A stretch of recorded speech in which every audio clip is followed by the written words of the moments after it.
So hello everyone and welcome back to Build and Thrive, the podcast that is dedicated to improving the health and the happiness of the construction industry. And we are back in the studio and I am joined by a very special guest, the Head of Health for Balfour Beatty, Rob Cheeseman. So Rob, thank you so much for coming on. No, thank you. Absolute pleasure to be here. No, I appreciate it, definitely. So for people that haven't met you or know you, tell us a little bit about you and how you became to be in the Head of Health at Balfour's. Well, it's a long story. Oh, God, we've got time. We've got 56 minutes. So no, probably it started off really with, I was always going to be in something to do with sport, exercise, health, that kind of thing. It was always a theme, whether it was playing growing up. I went into coaching quite early, coaching football and that from quite a young age. Then went to university, did the kind of sports science degree, exercise physiology. Then when I came out, I still didn't quite know where I was going to go. So I ended up doing sort of post-grad stuff in like exercise physiology, kinesiology, and ended up down a sort of rehabilitation route way. Mm-hmm. And that's where I kind of met OH. And I suppose, and it was really interesting. So I was sort of siloed in a rehab world, and the idea of being able to integrate with OH clinicians, doctors, and create a whole wraparound service was really exciting. And I thought, actually, I quite like this, being able to sort of take people from the very start right the way through. Yeah. And so that's how I ended up in sort of blue light services, occupational health. And then 7.5 years ago, opportunity came up in construction. And I thought, let's go for that. Let's see what this world looks like. And I think the scope and the real challenge there was really interesting. I think actually, let's see what can be done here. Yeah. The similarities between the emergency services and construction is that I can relate to a bit from my nursing A&E days to construction. There was some you could translate to it. Yes, it was. I think what you noticed about construction is when you came in, there's sort of obviously with blue light services and that a huge focus on health and safety. But then when you come to construction, you realise actually there's a lot more to it in construction, a huge amount more, and it really takes it up a level and up a notch, which I hadn't really noticed. Yeah, and I suppose, do you feel that the opportunities to get things right in construction is easier than the emergency services, or is there? I wouldn't say easy necessarily. Yeah. I think the thing that's really nice about construction is the can-do attitude. Yes. Everyone in it wants to succeed, wants to do the right things, and is willing normally to give things a go. I think that's what's really different about it. And that was my reflection when I first joined from the NHS, and I thought, okay, right, there's the people want to do well in this space, and my journey started on the Olympics, so it was a different project where they were very much open to do stuff. I think the reality of a lot of jobs was far different. But anyway, enough about me. So your role is the Head of Health. I know I've met lots of people in similar roles, but your title is the Head of Health. What does that actually mean that you look after? So it's all-encompassing. It represents the sort of integrated service that we have. Yeah. So that is health, hygiene and wellbeing. And obviously we'll say health, it's occupational health, occupational hygiene and wellbeing. And it's kind of in one in that sense. And I think the Head of Health sounds nice and concise, doesn't it? Rather than Head of Health, Safety and Wellbeing. Health, hygiene and Wellbeing. Yeah, I know. So it's the Head of Health, but it is the kind of way that we're trying to operate at Balfour's, which is an appreciation of all the disciplines and understanding all the disciplines that creates a rounded health professional. It doesn't have to be a specialist in every single one, but an understanding of each of them and how they integrate together for the better. And does that sit within the health and safety? So it sits within the health, safety and wellbeing team. Yes. Function or director with where are we, 263 health, safety and wellbeing people in the business, I think. Yes, wow. Yeah. And how many in your team? So I think we're 12 strong now. Yeah, amazing. 12 strong. So, and that's right through from the sort of the contract management side of things with our external providers that we have, right through to the sort of the strategic element, and again taking in all those disciplines that we have in between. Yes. Yes, we're probably trying. The biggest team I think I'm aware of in the UK with construction. Probably are. Yes. Yeah. But probably still need a few more people. Everyone else looking over enviously going, they've got lots over there. And I know one of the questions you wanted to ask me was, why did I bring you on? Yes, I was going to say, well, why me? Why you? But I think, and I know from sometimes when we do some of these sessions, we talk hypothetically about awareness and what some of the things we should be doing. But actually, let's get to what actually is happening and what's working well, what's not working well. And I know for people listening, obviously Balfour's is the largest tier 1 contractor in the country. So if we can learn anything from what you're doing or learn from anything that hasn't gone so well, those smaller organisations might be able to follow suit. So hopefully we can bring some of those. Happy to be completely transparent. So how would you describe how the world of health is at Balfour's at the moment with the journey you've been on? I think it's really positive at the moment. So I think, obviously, from an organisational perspective, we've just had our new CEO come on board. Yeah, it's a big change. Mr. Philip Hoare. So big change in there. You know, really excited to see what his kind of ambitions are for the business. Hopefully, you know, a focus on health and wellbeing. I'm sure there will be going forwards. So that's exciting. And then from a health perspective as well, I think I'd like to say we've come a long way in the last, 5, 6 years. A huge amount of progress been made. There's still so much to do, so much to do. But I think it is in a really positive space. And I think what you mentioned on there was, we might have the biggest team in, people would look from the outside and say, well, you're going to succeed, aren't you? You've got a big team, you've got money, you've got, your valves. But that's not the way it works. It doesn't have to work like that. You've got to still have people in the team that care, people in the organisation that care, want to make a difference and are willing to take stuff on board. And I think we have got that at the minute. The sort of leadership structure we've got at the minute is really bought in and wants to make sure that we're doing the right things in this area, which is a good place to be. Yeah, that's often the biggest battle is, convincing the sales piece of like selling the concept of it. If you've got that bit nailed, absolutely. And I suppose even though you have got a big team, you've got a lot more employees to look after. So yes, yeah. So the ratio is probably even less than perhaps some organisations. Quite possibly, yeah. We do have a quite a large footprint, don't we? And then if you add the subcontractors into that mix, there's I think we're setting people about 40,000 to work every day. Yeah. So things are positive, but is there anything that's at the moment that's keeping you awake at night that that gets straight into the juicy bit? I was going to say, is it the bags? Could you tell? I think it's the things that keep me awake at night are probably the things we haven't done yet. And that's probably something that probably only I think about, perhaps ideas, things that I want to do or want our team to do and things that they've brought forward, but perhaps we haven't got to yet, or they're in flight, or they're in design and things like that. And I think, anyone that works in the construction is health and safety, anything, you always look to your next incident or next something's going to happen. Yeah. And if something happened that we were halfway through a solution for, that keeps me up, because I think we need to get these over the line quickly. And I think that's a real challenge.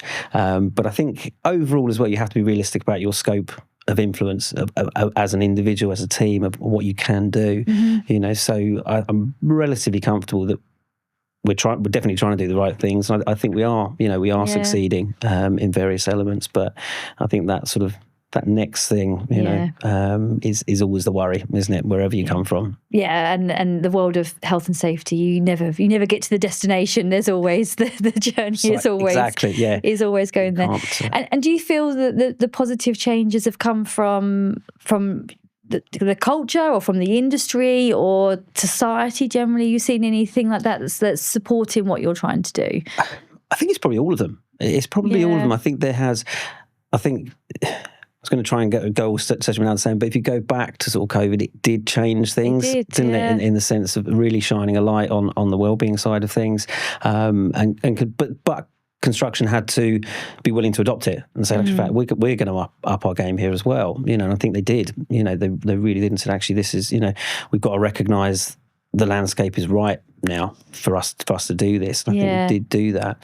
I think with regards to society, I think it's been building all the time, isn't it? More and more interest, more and more demands. Absolutely. And people are wanting more out of their work, wanting more out of their home time, and it's fitting it all together. And I think workplaces have had to adapt a little bit and be more willing to look at it and assess it and think, can we still get the same level of performance out of our people while still looking after them to another level? And I think we're finding out now that we can.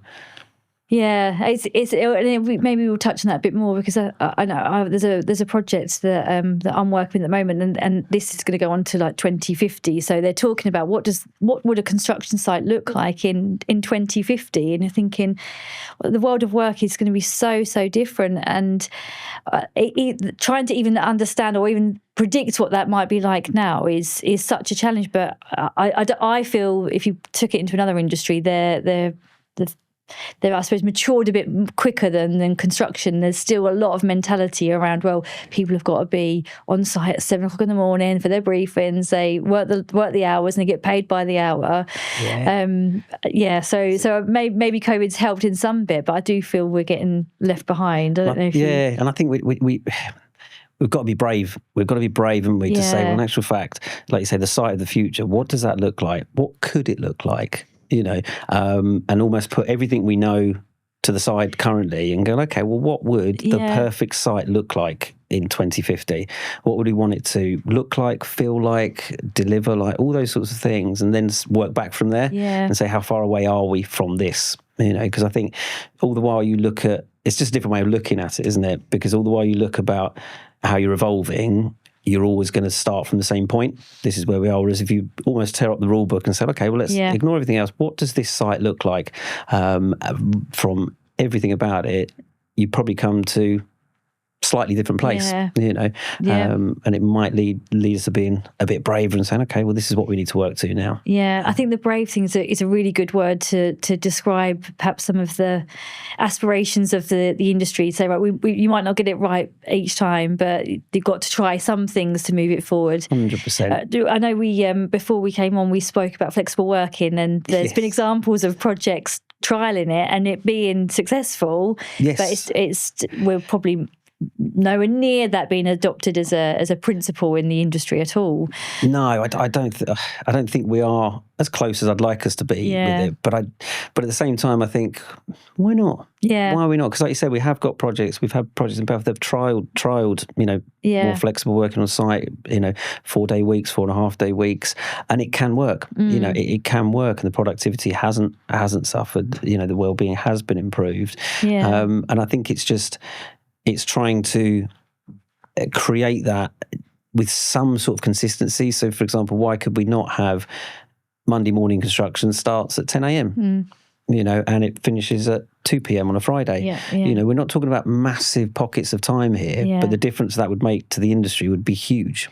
Absolutely huge, because we're not the only company. Lots of them, people do travel, and they want to travel a lot of the time. They want to go to good projects and see this sort of stuff, but it's a commitment on their part, isn't it? And it's, can we make it any easier, Absolutely. And we can, I think, we can, and we do. And I think I had someone called Colin Whiteley on recently. So he's doing a doctorate in looking particularly at mental health in construction. And some of the research he was finding was the amount of organisations that are saying they care, we want to put the right things in place, but when it comes to actually the practicalities of doing anything, they're still expecting people to start work at 7 o'clock and travel 4 hours to get to site. So there's I think the willingness is there, but it's how do we actually apply it and find what works. And some of that's project specific rather than the industry saying, right, this is the way we're going to do it. And those braver projects that can afford to take that as I think that's precisely the point, Jennie. No one organisation can do it. Yeah. Because you've got to meet client demands, you've got to meet project needs, so it has to be a collective to say, in actual fact, we can do this differently, and we're going to do this differently for this project, whatever it might be, whether it's a HS2, a Hinkley, any of the other ones, and say, this is what we do. We're all buying into it, from clients through to every contractor on there, and this is how we're going to work, and this is what it'll be. And then by proving that concept on something big like that, we can say, well, look, it can be done. It really can be done, but we only change it as an industry. I don't think one company changes it. They can't. Yes. So be more brave is the motto. Be more brave. Let's be more brave. So coming back to the world of Balfour Beatty, so your team, you've got a mixture of hygienists and clinicians, yes, and wellbeing professionals. Professionals. Yeah. How do you see I mean, you mentioned about trying to integrate the roles. So my experience, I've still see organisations saying, like, we have to have a nurse. We have to have a nurse that does health, and so what do you want that nurse to do? Because gone are the days that they sat in the first aid room and just supporting people to once they've had an accident. Like, what is the role of what you see? And I think that's not very well understood actually within construction. So share your thoughts on that. Yeah, definitely. And I think it's about the notion of what do we need to drive the picture forward with health? What do we need? Do we need a selection of specialists that practice in one thing and one discipline only, or do we need people who are, let's just say, health risk management? Yeah. So people that can understand the basic principles of hygiene, that can understand the basic principles around well-being and around occupational health. Because if you look at health risk management as a topic, we start off with the anticipation of risk. We look at how to control it. We look at how to verify it, and then one of the outputs from that is the health surveillance, isn't it? It becomes an output of a robust and correct risk assessment.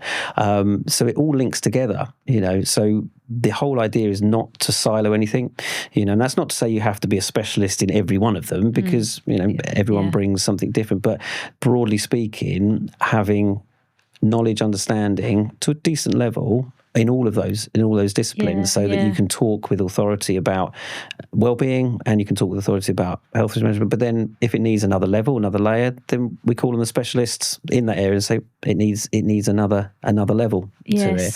But I think the more, and that ties into the organisation as well, because again, we love the knowledge that specialists bring, but what we want is everyone to have a certain level. I don't believe there's a health and safety professional out there that can't adopt and implement the basic principles of occupational hygiene. Yeah, I agree. It can be done, because I think you've talked about it on this podcast before. I've heard the notion of we know how to manage risk in the industry. It's what we do every single day. We manage risk. Yet when it comes to health, we sort of go, "Ooh, that's a bit different, isn't it?" Yes, and it's not. It's not. And I think we need to be confident enough to manage it in the same way that we would do. Yeah, and do you think that comes from a lack of understanding with health and safety professionals about what it actually means, or just confidence? I think it is confidence, and we spoke before about something I said in around health professionals. Are they as much the solution as the problem? And I spoke about that and how to make yourself very unpopular very quickly. So it requires definitely a explanation around that. Yeah. And it's the notion that, the old phrase, "Occy health," call Occy health. It's an Occy health problem. As every professional I've ever worked with, you always hear that phrase. And it became such a specialism that it was taken out of the remit of your average person to be able to influence at all. And it's about reversing that and saying, actual fact, the specialists are never going to go away. They're always going to be needed. Clinical people, OH advice, everything is always going to be needed. But our trick should be to teach everybody how to do the basics. Yes. If we get everyone doing the basics, it makes life a lot easier. And I think you have to have that situation whereby we're not frightened to almost work towards making ourselves redundant. That's my goal. I'd like to be redundant. By the way, I wouldn't. In case anyone's listening about. Did you CEO coming in? Yes, I heard you, Rob. I heard you. But to work towards being redundant, because in actual fact, the health literacy of a business has gone up so much that everyone can do the basics. Because you're always going to need the specialist advice. You're always going to need that. Absolutely. So let's work towards making ourselves redundant. I've said it twice now. I shouldn't say it again. But that kind of notion, upskilling the whole business, is I think how we succeed. And I suppose taking it back to the health and safety team, and I have a bit of a bugbear sometimes with organisations that add well-being into the job title of the team, and that doesn't change anything in practice. The team are just and the business thinks, oh, tick the box, we're doing well-being, so we've now got a whole team of people. What's that look like for Balfour? Because I presume you've got health, safety and well-being team. Yep. And how has their role evolved? And obviously, hopefully, utilising the services from your team. But has that been a big part of the strategy for you? Yes, I think so. And I think that I completely understand what you're saying about, you add it into a job and all of a sudden you go, well, hang on a minute, I'm not prepared for this. I don't know this and this. But I think at Balfour's, the way it sort of works is that we had the health and safety professionals doing a lot more wellbeing side of things and actually getting a lot more involved in stuff. And it was a natural evolution to sort of say, well, in actual fact, look, let's build this in. And then it's about looking at the formal training behind that and actually saying, well, actually, fact, we've got an opportunity to upskill 260 odd health safety professionals into health safety wellbeing professionals with some training and some education. But I think it also ties into the message you're trying to sell, which ties into the strategy and the overall approach. Because if what you're trying to deliver is clear, it's really well thought out, it's really tangible, all those sorts of things, it becomes a lot easier. It becomes a lot easier, and that notion of being a wellbeing professional doesn't become so scary because in actual fact it's tied into the fundamentals of how we set people to work every single day, and we don't, again, going back to the point, we don't need to be don't need to have those super professionals in every single area to deliver that. What we need is people who understand it and can set our people to work in the right way and know how to integrate it into daily activities, and it becomes less of a scary thought then, rather than sort of going down and saying, well, it's wellbeing, you're now a wellbeing professional. They go, well, no, I'm not. I didn't sign up for that, and I think I would never be of the opinion that we have suddenly exponentially increased our wellbeing resources in the business, because it was happening anyway. It was happening anyway. It was just a natural fit to say, well, let's recognise what's going on anyway. And I think that when you do add wellbeing into it, one of the positive elements is that you do raise awareness again, because the word is out there a lot more because it's in those job titles. People are talking about it a lot more. So it does sort of help create a kind of swell of interest and focus, And I think at the same time, you will get some people come forward with great ideas based on that. So in actual fact, do we need more training? Should we be upskilling a little bit more? Should there be more formal training for our health, safety and wellbeing community? Yes, maybe there should. Let's put that into place, So I think it's a positive element to it as far as I'm concerned. I think one of the things I'm reflecting on when you're talking there is this understanding of what actually wellbeing means, because I think there are some organisations that think that means you've got to do campaigns and make people eat 5 portions of fruit and veg a day, and they've all got to sleep for 8 hours, and actually wellbeing in the world that the space that we're in is very, very different than just health promotion and campaigns. So, and I suppose maybe elaborate on that a bit more, because it might be defined well in Balfour's, which is why it's not such a scary addition to the health and safety team. Yes, and I think we've heard it plenty of times. People use the analogies, boil the ocean, whatever with wellbeing, and I think we were no different to any other organisation where you have that notion of, gosh, how do we go about this? What is it we're trying to achieve? What are we trying to do? And I think where we boiled down to was, how do we make this as simple as possible, as tangible as possible, so that people can deliver this? And it was bringing it back. What we did is bring it back to a workplace wellbeing model, because I think when you say wellbeing to somebody, if you're talking to it might be a supervisor, it might be a site operative, anyone like that. When you use the term wellbeing, you immediately, the notion is, well, do I now control their life? Have I got to be responsible for everything that they can't? I can't do that, But when you sort of say, well, actually, if you break it up, if you say, well, how do you create the right environment for them at work? Yeah, can you do that? Yes, I can do that. I can set them to work in the right way. How do you manage, workplace risks? So for us, psychosocial risk factors, have they got the right tools they need? Have all these sorts of things, and, social interactions, yes, I can do that. Okay, and can you signpost and support people to help if they need it for something outside of work? Yes, I can do that.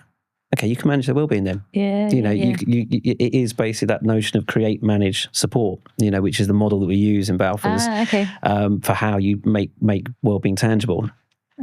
So, and it's basically, and what it allows us to do then is look at, almost critiquing yourself and saying, well, how much stuff that you do currently can you put in the create bucket? Yeah. How much can you put in the support bucket?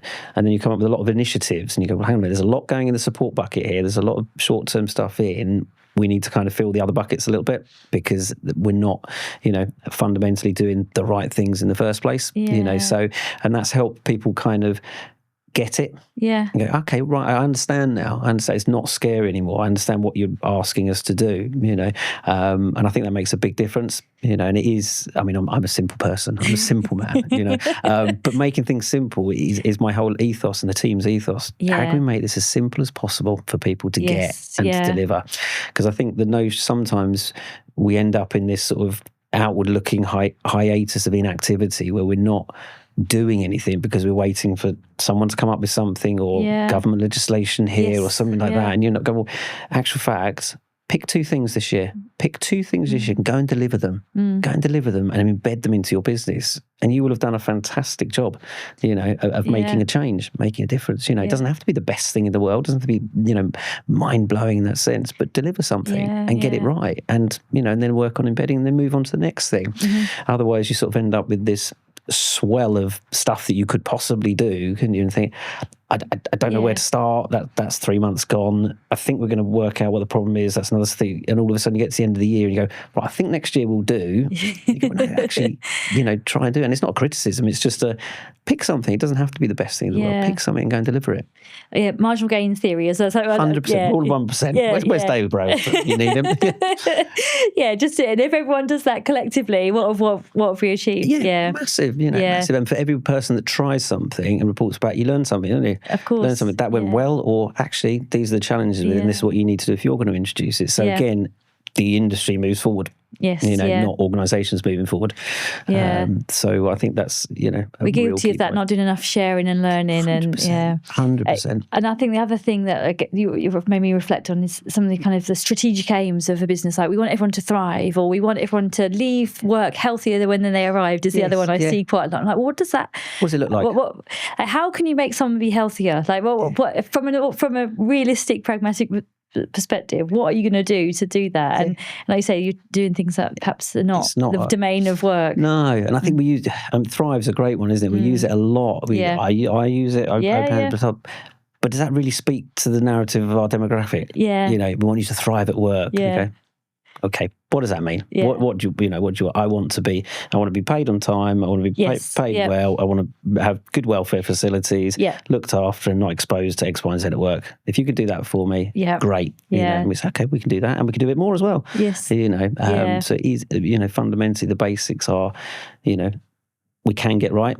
I could think with safety, they get like going home safe is a very tangible thing. Like that's easy, but it is a little bit trickier with health because it's the ways it presents itself and what we do. But it sounds like it is because we won't know for 30 years. Yes, if we've succeeded in what we're doing, but tying it back, for me, that looks like a real focus on health exposures at work. So if we're talking about, whether it's silica, noise, anything like that, if we don't expose someone to any risk at work, we can take a pretty good punt that we have succeeded and they will not be ill in the future. So I think there's a big piece around that reporting element and really doubling down on getting people to report health incidents. And when we do, which happens across all industries, all sites up and down the country, whatever company we work for, you will have the times where something's not, a control is not put in place, or it wasn't adhered to, or anything like that. And there's, we need to call that out. Say, look, this is what happened here. And yes, the chances are that from that one exposure, we have not caused any long-term damage. We don't 100% know, but the chances are we probably haven't. However, let's learn from that. Let's learn from that, and let's make sure we don't do that again. And what the reasons behind it. So I think that's something we need to get better as a whole industry. I completely agree. And is that one of the approaches that Balfour are taking about that reporting element? So we started about 3 or 4 years ago with the first sort of health exposure incidents. And obviously there's lots of discussions, and we can't have this at this level, and yes we can, and lots of good discussions, and go exactly. Let's treat health like safety. We talk about that, so let's do it. And at the time the leadership were fantastic and said, yes, brilliant, let's go for it. Why should we not call this out? And I think it's just now keeping momentum with it. It's keeping momentum with it and making sure, because and safety is the same sometimes. If someone's exposed to something for a couple of seconds and we intervene positively and say that, brilliant. Yeah. But it did happen. Yeah. It did happen. That person, whether it's the person that wasn't tethered on or didn't have a hard hat on, it still happened, didn't it? We intervened and we corrected it. Yeah, Fantastic, yeah. great. But it still happened. So let's still recognise it happened and make sure it doesn't again. Yes, So yeah. I think that's we're great at correcting things, I think, and we then go, we corrected it, so it didn't happen. So. And we had I had Martin Wiltshire from Multiplex on. He was talking about RPE and saying that they've done a program around silica, and they said one was banning engineered stone was one of their big elimination things, but they said that if they can get the RPE management right, that would most of their data had shown that's where their challenges were, but people weren't feeling comfortable to challenge and ask the questions and to stop people from working if the mask is half hanging off or they're not clean shaven. And like you say, it was very similar to what you're saying, just get into that principles of let's learn from what's not working. Because if it's not, like I say, if it's not clean shaven or it's supposed to be tight fitting, it's not, all those things.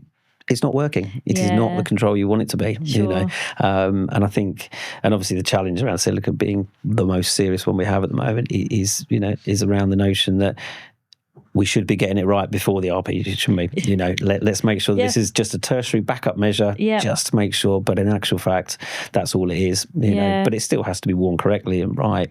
And we do. We have a RP standard in Balfour Beatty. That we only accept three types of RPE. And I think that helps to sort of get it down and say this is what it must be worn, this is why.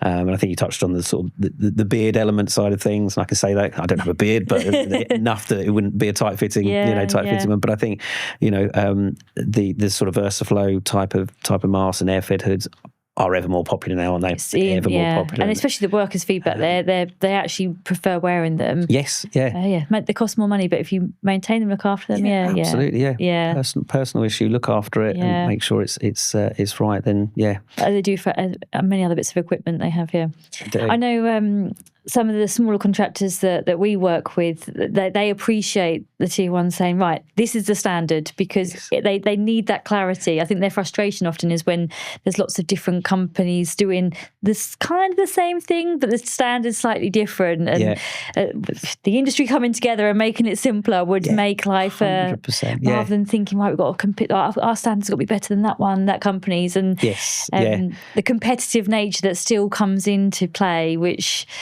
doesn't make it easier for the supply chain. No, it doesn't. And, you will have a suitable and sufficient, approach to X, Y, Z. Okay.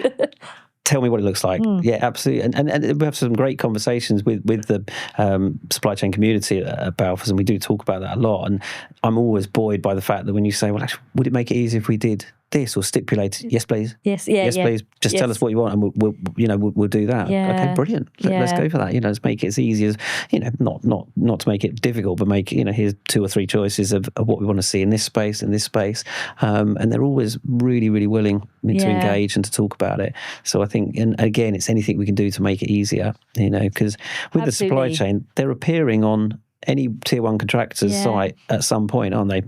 On a continuum. So, the effort should be for us that they should be able to transition between sites easily and effectively, and not really notice the difference too much, because I can use the same things here. I've got the same support. I've got the same.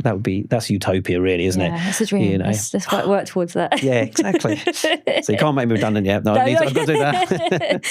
Let's touch on 45,003, because congratulations. Yes, thank you. Balfour's got that. Let's talk about the journey. I mean, we've touched on little bits about it with the commitment and leadership from the business and buying into it. And I think that's such a big thing with psychosocial risk management, that this is not something you can just have a little person in the corner managing. It's so encompassing of what the business does. Yes, So thank you. It's it was a long journey. It was a long journey, definitely. How long did it take? So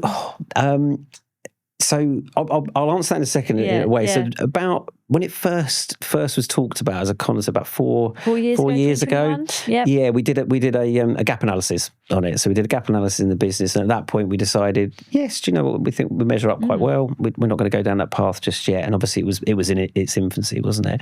And then we looked at it again, and we looked at, in actual fact, where do we want to go from a wellbeing perspective? Where do we want to go? So we looked at all the tangible nature of the model, the strategy, everything like that, and said, okay, well, now 45,003 has a place, and its place is to create consistency in our business, in the systems and processes we have to give us the platform to succeed. Because if you talk about, the sort of tail end stuff, and in actual fact, you come back and you go, well, our BMS doesn't say that. We don't point towards that research anywhere, or that resource anywhere. You can't go anywhere with it. You end up falling down repeatedly. So we said, well, in actual fact, now we've got the plan in place to say 45,000 in now becomes an opportunity to create consistency in our own business and make sure that we have the systems and processes set up that are robust to do it as we need to do it. So that was the starting point. And then I think it took I'm going to say between a year and 18 months to get it. There's probably people in my team screaming, like, it wasn't that. But all in all, by the time you've done the gap analysis, you've done, you've gone through the process. And it was, anyone that's done like a C-Quash accreditation out there, the hours with the mouse going through stuff, it's akin to that, but it's a really good opportunity to look at what you've got, and analyse it. And you work through the whole process, because, you get the end point here, which might be a challenge for someone on site or something like that, and you reverse engineer it all the way back and go, well, how have we enabled that to succeed from the start? So that's how we kind of worked with it. And I think we had a lot of audit days for us as a business. They would have to go through quite a lot of your projects, wouldn't they? So I think we had 17 audit days for Balfour. So it was, which I kind of liked, because I felt we'd earned it when we came out the other end. I felt like, no, actually, they have had a look at everything. And I think and now it's obviously ongoing in the business. It's ongoing. Every year we have audits to look at it and make sure. And really, this, for me, that's the challenge now, because we've said that we've got everything in place. Now, are the business on the same page as us that yes, everything is in place? And so far, touch wood, it is. But I think it's a really positive thing for business. It is labour intensive. It is resource intensive. It's not going to be for everyone at all. But I think it was an important one for us to look at, and to really, it gave us that bedrock that we know that everything's built where we need it to be, and now we go on from there. The strategy, is part of the strategy, then it's part of the action plans and our delivery model, and it's all sort of fits in nicely together. Was there any kind of key learnings or challenges that you found the hardest out of getting it? Oh, good question. I think, to be honest, it's probably the breadth of what it covers, and you do sort of look and you think, and I think there's probably little pockets where you think, yes, we've got that. Yes, we do that. But then you look at another document and think, well, it's not reflected in that, actually. So there was, what am I saying? It was the opportunity to fill all the gaps and actually go, okay, so now you can't miss it. If you're going down this pathway, you can't miss it. It's not a case of I looked at the wrong document or I didn't quite see that. You do not pass go without seeing the word, the words wellbeing and I think the ongoing nature of like auditing, both from internal and external perspective, means that you've got a constant lens on it now, which is really good, really good. And I think that does help. And it led to documents that we thought, in actual fact, we could make that better, or we could do that slightly different, or let's introduce this, whether it's, wellbeing action plans, or whether it's, in individual aspects, plans and stuff like that. You thought, actually, we could make that a little bit better, or make that. And you end up coming out the other side with hopefully quite a smooth sort of process when you look at it. So it's a big challenge, but it was good. Because one of the conversations that I regularly have is, we don't open that can of worms of going down that road. And did you meet any negativity with why are we doing this, or this is not right for the industry? And maybe then. No, I think you've always got people, because obviously you're asking things of the business. You're asking people to get involved. You're asking people to do stuff. So it was nothing to do with the topic of wellbeing. It's just like, more work to do. Another stress factor is doing this. But the interesting thing is that even those that said, "Oh, there's a lot to do. I'm not sure." Yeah. None of them pulled out of the process. They all wanted to do it, and they were all like, "No." You sort of said, "Well, we'll find someone else." No, I want to do it. No, I want to stay involved, but I just haven't got time. Yeah. But you do want to stay involved. So the appetite was there. I think it was just the notion there's going to be a lot of stuff to do here. Yeah. And I think obviously when you talk about external audits coming in, people get worried, don't they? They think, well, what if we don't make it? What if we fail? What if you won't? You'll be absolutely fine. Set you up to succeed. We've set you up to succeed, and so I think that helped a little bit with that side of things. But everyone was keen to make it happen. That's amazing. I do feel that's where the industry is definitely shifting to recognise, right, we need to do more in this space, and this is just one of the tools to help do that. Yeah. What about the supply chain? Have you seen any of your supply chain look into the standard? We talked to quite a few actually. I'd be reticent not to commend the team at this point. They've put a huge amount of work into that, and they've had lots of conversations with supply chain and stuff like that about how we went about it, what we could do, and other tier ones as well. Understanding, because I think it does help when someone else goes through it and knows the pains of it and the success at the end, and all that sort of stuff. So lots of positive conversations, and I think a lot of people, even if you haven't got the resources to perhaps go after it in full, that gap analysis piece is a great place to start. And go, actually, what would we need in theory to get it? Because you'll identify those little things that might make a real positive impact with your business without having it, because it won't be for everyone. Absolutely. And understanding the buckets and making sure it's not too heavy in the support, and that's what we do in the other space. 100%. Definitely. So I think just reflecting on the conversation we've had now and the journey that Balfour's been on, what does the next 5 years look like? And I know you've got your utopia of what you'd like. I thought we're clear on this. This is what's happening. What does success look like for you? I think it's got to be consistency. I think it's got to be around the consistency of delivery. I would, mindful of that utopia, but we need to get better at sharing, better at collectively, working towards the same goal. For me, health, safety, well-being, commercially should never be an advantage. It should never be something we look to gain any advantage from. It should be taken off the plate, really, as an option from that perspective. And I think going back to that sort of suitable and sufficient system or process for this, let's be more prescriptive. From a client perspective, you will have this, this, and this. Okay, fine. We'll have this and this and that. And we create the consistency that way. Because I think all the while we have wiggle room and not wiggle room to get it wrong, but almost in different interpretations of what is suitable and sufficient, what is good.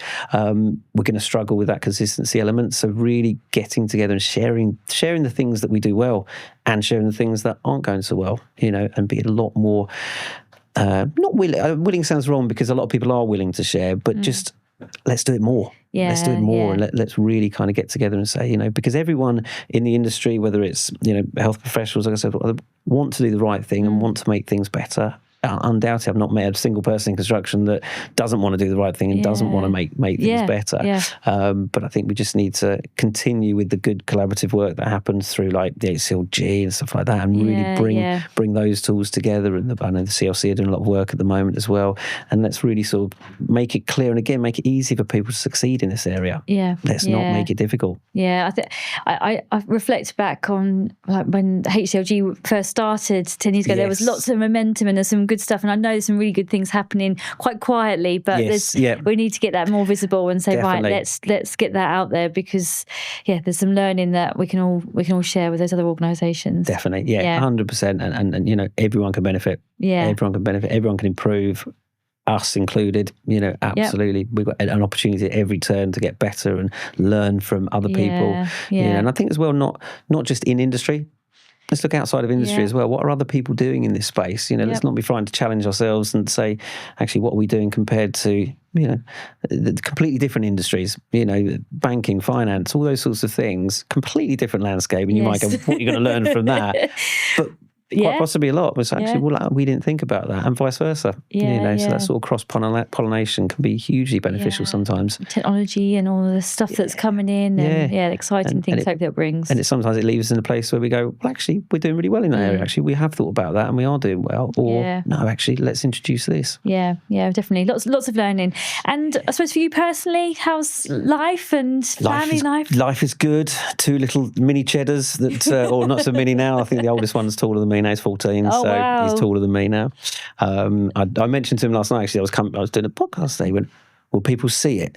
I went, do you know, will people see it? He went, well, none of my friends will be able to see it, will they? They won't be able to see you. And I'm like, well, I don't know, depends. I share it with all your friends. I said, trust me, I said, none of your friends are going to be looking where this is going to be. Yeah. On But yeah. Would you put this on TikTok though? So be careful. Do you know, he asked me that question. He went, it's not on TikTok, is it? I'll find his name, tag him in. So pleased to tell him this. To be fair, I've never gone on the TikTok account, so if it does end up on there, I don't know what. I wouldn't have to get on there, but I don't know. But I would say, you made my day now. I'm going to tell him it's on TikTok.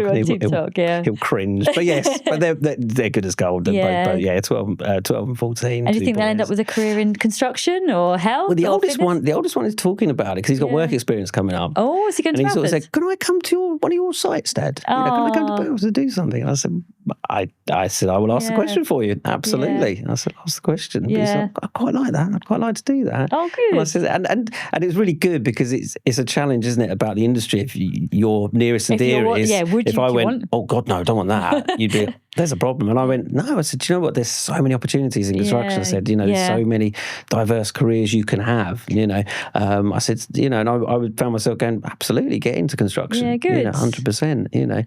Because you see so many good stories about people. People that are just happy doing what they're doing, happy doing. There's so many stories of people who start on the tools and progress into different lines of work, different. It's fantastic. So I good. think I've endorsed it if you can, and keep doing that utopia that you're going to create. Exactly. Then by the time he starts work, he's going to be. He could probably tell us what it should look like in 2040. Let's get him as next guest on here. What would you want your work to look like? He'll outshine me. Well, thank you so much. I appreciate your time coming on, and keep the good work going, and keep on sharing. As I hear you now preaching, that's the right thing to be doing. 100%. Yes. I think definitely. more of that. Well, if we have some more examples, we can bring you back on and share some more learnings from what you've succeeded. Thank you very much for. Thank really you. Enjoyed that. No, brilliant. Thanks so much. So thanks everyone for listening or for watching, and we'll see you next time.